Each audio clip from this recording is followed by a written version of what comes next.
В Ашхабаде в преддверии 8 марта в выставочном центре Союза художников Туркменистана состоялось открытие выставки конкурса, посвященной Международному женскому дню. Организаторами выступили Министерство культуры Туркменистана, Союз художников Туркменистана и Национальный центр профсоюзов Туркменистана. Ежегодная выставка – это возможность для женщин-художниц, скульпторов и ювелиров представить свои лучшие работы, воспевающие традиции и культуру туркменского народа, красоту туркменских девушек, женщин, матерей и, конечно же, приход долгожданной весны. Цель экспозиции – прославить женщину, передав ее многогранный образ через искусство. В конкурсе приняли участие художники и дизайнеры со своими работами. На выставке было представлено более 290 картин и миниатюр мастеров своего дела. Зрители могут насладиться разнообразием видов, техник и жанров – живопись, графика, скульптура, керамика, ювелирные изделия и дизайнерские решения.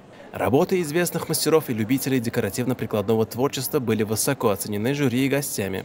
На экспозиции представлены авторские работы профессиональных мастериц, поражающие изысканностью форм и богатством цветовой палитры. Каждое изделие уникально, отражая индивидуальность автора.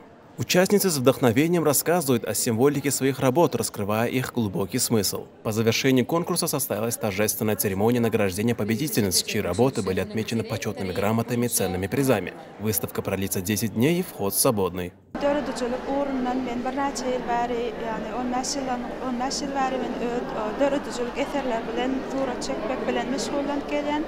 Şu bir neçe yılları rahmet çekmeme hem de dördüncülük uğruna rahmet çekmeni bana esas sebep olan dağıtların biri maşgalamızın zor ötkeş bolmağıdır. Benim atamdan başlap ecem kakam aklimiz dördüncülük uğruna gittik. Bir neçe eserler dördüyüz.